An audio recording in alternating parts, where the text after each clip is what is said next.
last night. I didn't have a very good sleep last night, but usual. But apparently we spend a third of our lives sleeping, yet a third of us still struggle to do that. So we've got a sleep expert, Sophie Bostock, here to talk about the reasons why this should be the secrets about getting a good night's kip. So anyway, Sophie will be taking your calls about all this as well. So what do you want to hear, Sophie?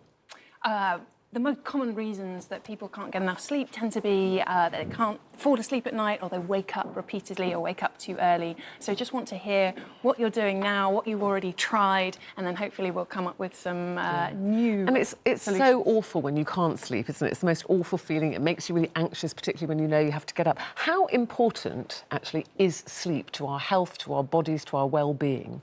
It's absolutely essential. We're hardwired to need sleep in exactly the same way that we need to eat or to drink. And although we tend to think about sleep as a time when we switch off, it's actually an incredibly active time, particularly for our brains. So we're restoring the body's hormones, we're regulating our emotions, we're recharging our immune systems. We can't Cells are repairing, aren't they? Absolutely. Yeah. And we're getting rid of toxins from the brain as well. So it's really, really fundamental. So we're resting, but our body is incredibly busy, kind of Absolutely. repairing itself. So it's very important. Let's talk about some of the sleep myths, or are they myths?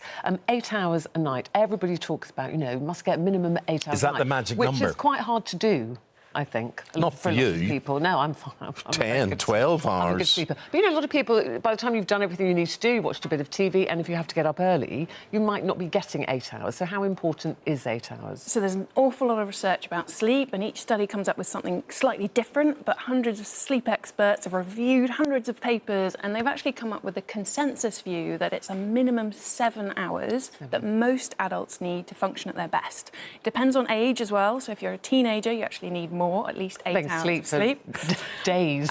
But there is a lot of natural variation as well. Yeah. So as a kind of rule of thumb, you know, if you are struggling to wake up in the morning, you rely on an alarm clock to get up every day, you're also relying on caffeine or sugar to get you through the day, then it's worth experimenting with getting another half hour sleep and see whether it makes a difference. Can those 7 hours be accumulative? Can you have 2 hours, 3 hours? You know, can it add up to 7 hours, or must it be in one block? Ideally, it's in one block, and the reason is that actually throughout the night, our sleep cycles change. So in the first part of the night, we tend to get more deep sleep, that really physically restorative sleep where growth hormone is produced, whereas in the second half of the night, we tend to get more dream sleep, or REM, rapid eye movement sleep, and that's really important for memory consolidation and also for regulating our mood. Because you often think you can get sleep in the bank, you know, the Eamonn's kind of hours that he always used to work, early breakfast shifts and things, that his sleep pattern is a bit all over the place. So he always thinks, if I get 2 hours here and then an hour there and then another 3 hours there, that's enough. It's definitely better than nothing. Definitely, Yeah, if you have the yeah. opportunity to sleep, do so. But if you can do it in a chunk at night, that's the best way. Now, I tell you what I would definitely find, and I'd be interested on viewers' opinions on this. If I eat before I go to bed, people say don't eat before you go to bed, but if I eat before I go to bed, I will stand a better chance of falling into a deep sleep. Right. Am I just odd? Yes, is the answer. And does it matter what you eat? Generally speaking, heavy meals before you go to bed Yeah. or spicy food can actually interfere with getting enough sleep. But you also don't want to go to bed hungry. So a light snack before you go to bed can be quite a good thing. Keeps you... So if you have a decent dinner at a decent time, Yeah, then you probably ideally won't need to... leave an hour or two before you go You to see, bed. I could see myself getting up at 3 in the morning and going to the fridge. I would never see you doing that. No, because I'm asleep. Yeah, I know. I'm very lucky. I sleep very well. But if I do go to bed hungry, that would keep me awake. I would then have to go and have something to eat. But I don't go to bed hungry. I make sure I have something to eat. Obsessing over sleep trackers. Now, so many people now have these devices and that they monitor your sleep, and then you become obsessed with your sleep. And have I had enough? Or I haven't had enough. It says I woke up then. What do you think of sleep trackers? So I think the good thing about a sleep tracker, it can really help to reveal your sleep routine. And as you probably know, keeping a regular sleep-wake pattern is really important. So it can save you a bit of time if it's helping you to record that data. But we also know that they're not usually incredibly accurate. The gold standard is actually to plug in the brain with electrodes to measure your brain waves, and that tells you which sleep cycles you're in. So most sleep trackers tend to rely on movement. Some of the more modern ones, which also use heart rate, can give you really quite a good estimate of the amount of time that you sleep, but they're not really accurate when it comes to different. So what would you say to people who rely on pills? People who say, I pop some sort of pill. What would you say to them? The advice generally medically is that your doctor might prescribe a pill for a short amount of time to get you through a particular hurdle, but they don't solve the underlying causes why people aren't sleeping well. And they also tend to have side effects. I like this. I like this next bit here where you talk about... how to get to sleep. Yeah, how to get to sleep, the tips, the things that we should do. There are 4 things here which I think a lot of you will identify with. Talk us through them, Sophie. OK, so we have an innate biological rhythm that makes us feel more active during daylight hours and gets you sleepy when it gets dark. So you can use that. You can actually get more exposure to bright natural light during the day to kickstart your body clock, and then you're more likely to feel tired at night. But I, for instance, I don't. I reckon I get like about 15 minutes, if that, a day. Of daylight. Just getting in from a building to a car, from a car to a building.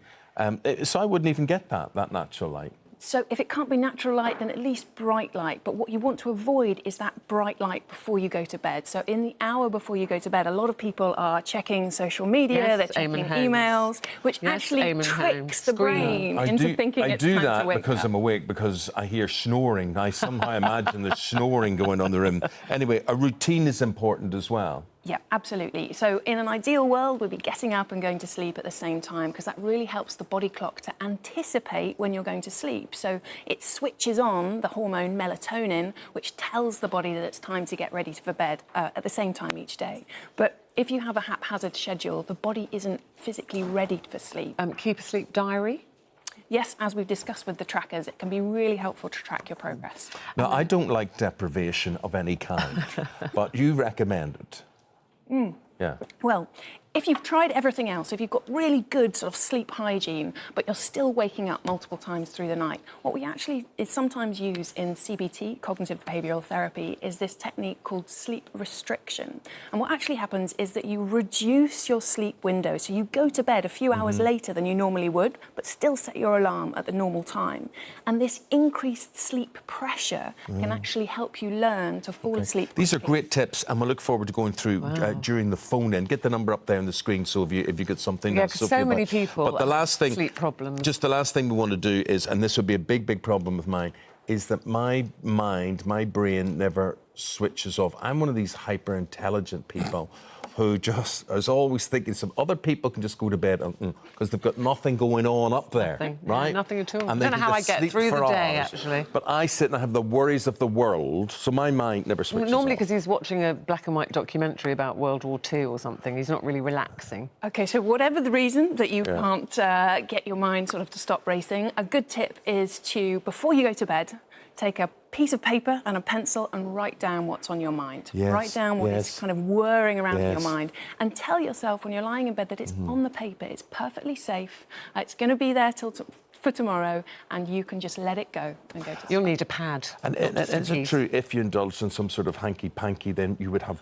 lovely sleep for the rest of the night? Would that be the answer? It's better than tablets? Or... Sex is pretty good for producing relaxing hormones, which will help you get to sleep. I must find somebody to do that. You must. Good luck.